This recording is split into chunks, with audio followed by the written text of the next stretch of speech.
আউযু বিল্লাহি মিনাশ শাইতানির রাজিম। বিসমিল্লাহির রহমানির রহিম। মাহফুজ খন্দকারের পেজে আপনাদেরকে সবাইকে স্বাগতম জানাই। আজকে আপনাদের সামনে দেশ এবং বিদেশে চলমান বিশ্বের ঘটনাবহুল কিছু বিষয় নিয়ে আলোচনা করব। চলুন দেখে আসি বিষয়গুলো কি। কয়েকদিন আগে চট্টগ্রামের দীঘিনালায় স্থানীয় পাহাড়িদের সঙ্গে বাঙালিদের সংঘর্ষে কয়েকজন নিহত হয়। আসলে এটা শুধু চট্টগ্রামের বিষয় না, সারা দেশে প্রায় একই রকম অবস্থা। শুধু সারা দেশে বললে বিষয়টা ভুল হবে। এখন প্রায় চলমান বিশ্বের সব জায়গায় প্রায় এই সমস্যাগুলো চলমান রয়েছে। যারা অন্যান্য ধর্মের মানুষ বাংলাদেশে বসবাস করে, প্রায় দেখা যায় তাদের সঙ্গে স্থানীয় একটি দুষ্ট চক্রের মানুষদের সঙ্গে মাঝে মাঝে বিবাদ বা সংঘর্ষের সৃষ্টি হয়। আসলে এটা লজ্জাজনক ঘটনা। প্রায় কিছু বিরতি দিয়ে এ ধরনের ঘটনা আমাদের সামনে ঘটেই চলেছে। এটা মূলত আইনের প্রতি মানুষের আস্থাহীনতা, মানুষের প্রতি মানুষের সহমর্মিতার ঘাটতি, অথবা কিছু দুর্বৃত্তের পারস্পরিক স্বার্থের সংঘাতের কারণে এমনটা হয়ে থাকে, যেটা কোনোভাবেই কাম্য নয়। আমরা পাহাড়ি হোক অথবা দেশের যে প্রান্তেই হোক না কেন, আমরা আইনের বাস্তব প্রয়োগ দেখতে চাই। আমরা দেশে কোনো সংঘর্ষ, সংঘাত অথবা মানুষের যে অধিকার, তা থেকে বঞ্চিত করার অধিকার কারোই নেই। রাষ্ট্র সকলের জন্য সমান অধিকার নিশ্চিত করবে। তাহলেই শুধুমাত্র আমরা এই ধরনের সংঘর্ষগুলো এড়াতে পারবো। আশা করি রাষ্ট্র এই বিষয়ে বিশেষ গুরুত্ব সহকারে নজর দেবে। সুপ্রিয় দর্শক, চলুন আগে দেখে আসি ধর্ম অবমাননার সেই ভিডিওটি। मुस्लिम धर्मामध्ये स्त्रियांवर जे अत्याचार घडतात त्याला कारण आहे, अत्याचाराचं हेच कारण आहे की त्यांचे आदर्शच अत्याचारी होते। ঘটনা শুরু হয় চলতি মাসের প্রথম দিকে। মহারাষ্ট্রের এক ধর্মীয় সভায় মহানবী এবং ইসলাম ধর্ম নিয়ে কটূক্তি করেন বিতর্কিত ধর্মীয় প্রচারক রামগিরি মহারাজ, যাতে সমর্থন দেন রাজ্যেরই বিজেপি বিধায়ক নীতিশ রানা। শুধু তাই নয়, মসজিদে ঢুকে মুসলিমদের উপর হামলা চালানোর হুমকিও দেন কট্টর হিন্দুত্ববাদী এই নেতা।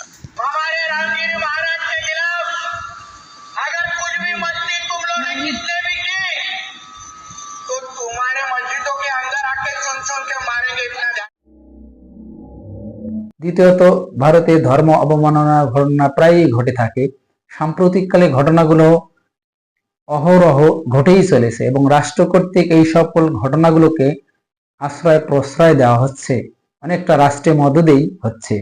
ফলে ভারত সহ এই মহাদেশে ধর্ম অবমাননা কেন্দ্রিক উত্তেজনা চরম আকার ধারণ করেছে।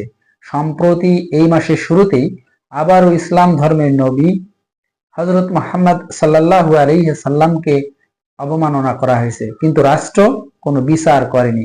এই নিয়ে সারা বিশ্বব্যাপী মুসলিম ধর্মাবলম্বী মানুষেরা ভারতীয় সরকারের কাছে এ ধরনের ন্যাক্কারজনক ঘটনার তীব্র প্রতিবাদ জানিয়েছে।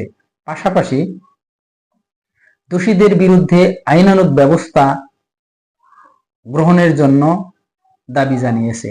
বিশ্বব্যাপী এখনো এ নিয়ে আন্দোলন চলছে। জানি না এর শেষ কোথায়।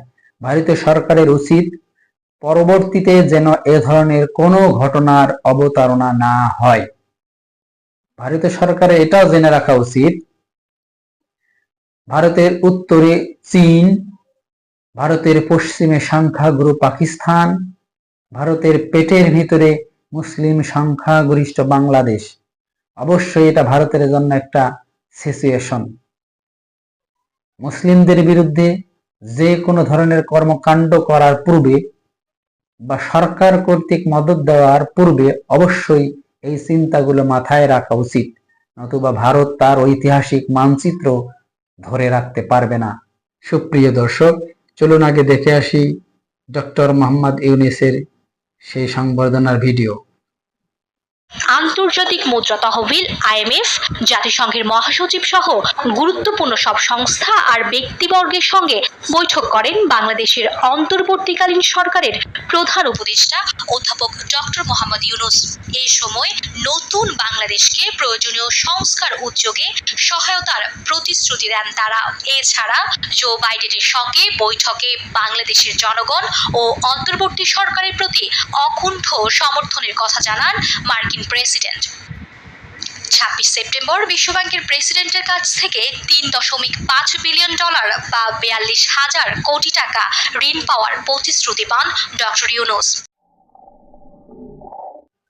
আমেরিকায় বাংলাদেশের অন্তর্বর্তী সরকারের প্রধান উপদেষ্টা ডক্টর মোহাম্মদ ইউনূসকে অবিশ্বাস্য সংবর্ধনা প্রদান করেছে। আপনারা জানেন, শুধু আমেরিকান সরকার কর্তৃক নয়, বিশ্বব্যাপী যত পাওয়ারফুল রাষ্ট্রগুলো রয়েছে সবগুলো দেশের সরকার প্রধান ডক্টর মোহাম্মদ ইউনূসকে উষ্ণ অভ্যর্থনা জানিয়েছেন। বাংলাদেশ যা অতীতে কখনোই এমন বিরল গৌরবের সম্মান অর্জন করতে পারে নাই। অবশ্যই এটা বাংলাদেশের জন্য একটি সম্মানের। আমরা আশা করব ডক্টর মোহাম্মদ ইউনূস বাংলাদেশকে একটি বৈষম্যহীন বাংলাদেশ তৈরির পেছনে মূল কারিগর হিসেবে কাজ করবে এবং ভবিষ্যৎ বাংলাদেশ উন্নত বাংলাদেশ, আইনের শাসনের বাংলাদেশ হিসেবে প্রতিষ্ঠার সূচনা করবে। অন্যদিকে আরো একটি খুশির খবর হলো বাংলাদেশ বিষয়ে চীনের স্বপ্রণোদিত সহায়তার আগ্রহ প্রকাশ।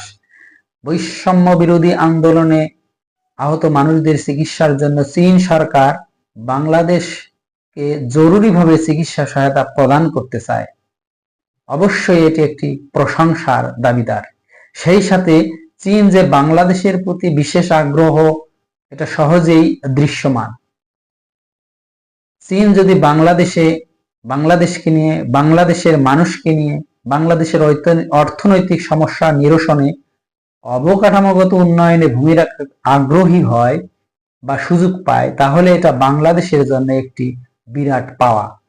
আমরা এই বন্ধুভাবাপন্ন সম্পর্ককে কাজে লাগিয়ে সৌহার্দ্যপূর্ণ সম্পর্ককে মজবুত করার মাধ্যমে আমরা পুরো দেশের অর্থনৈতিক অবস্থার পাশাপাশি সামগ্রিক চিত্রটাই পরিবর্তন করতে পারবো বলে আশাবাদী। অন্তর্বর্তী সরকার এ বিষয়ে দ্রুত পদক্ষেপ নেওয়ার জন্য কূটনৈতিক ক্ষেত্রে যাবতীয় সমস্যা নিরসনে দ্রুত পদক্ষেপ নেওয়া উচিত বলে মনে করি। সুপ্রিয় দর্শক, চলুন দেখে আসি ভাইরাল হওয়া সেই ফটোটি। ডাক্তার শফিকুর রহমানের এক পাশে শেখ হাসিনার সাবেক প্রেস সচিব আবুল কালাম আজাদ, অন্য পাশে সাবেক তথ্য উপদেষ্টা ও ইকবাল সুবহান চৌধুরী, যিনি সাগর রুনির মামলার ভিন্ন খাতে প্রবাহিত করে হাসিনার উপদেষ্টা হন। বিএফইউসের সাবেক সভাপতি মনজুরুল আহসান বুলবুল ও বর্তমান মহাসচিব ওমর ফারুক শেখ হাসিনার কাছের হিসেবে পরিচিত।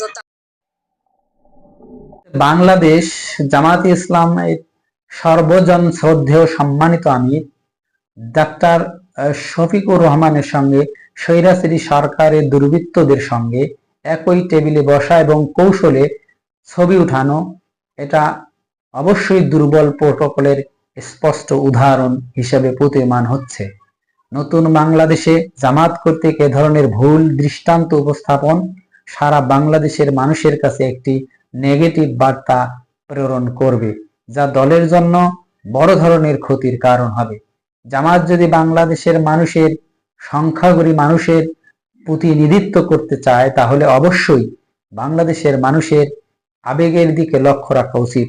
যতই বা এখন পর্যন্ত যতটুকু জানা গেছে, এটি দুর্বৃত্তদের পরিকল্পিত একটি সাজানো ঘটনা। জামায়াতের নীতি নির্ধারকদের দৃষ্টি আকর্ষণ করে বলতে চাই, বাংলাদেশের মানুষের আশা আকাঙ্ক্ষার প্রতীক এখন জামাত ইসলাম। ভরসার জায়গা এখন জামাত ইসলাম। বাংলাদেশের ভবিষ্যৎ কাণ্ডারি হিসাবে যদি জামাত ইসলাম নিজেকে ধারণ করতে না পারে, তাহলে মানুষের আশা আকাঙ্ক্ষার ভরসার শেষ আশ্রয়টুকু বিশ্বাসের জায়গা থেকে দুর্বল হয়ে যাবে। বাংলাদেশের একজন নাগরিক হিসেবে পরবর্তীতে জামাত ইসলামের কাছ থেকে এ ধরনের দুর্বল প্রোটোকল আশা করি দেখতে পাবো না। আজ এ পর্যন্তই। সকলে ভালো থাকবেন। আসসালামু আলাইকুম ওয়া রাহমাতুল্লাহ।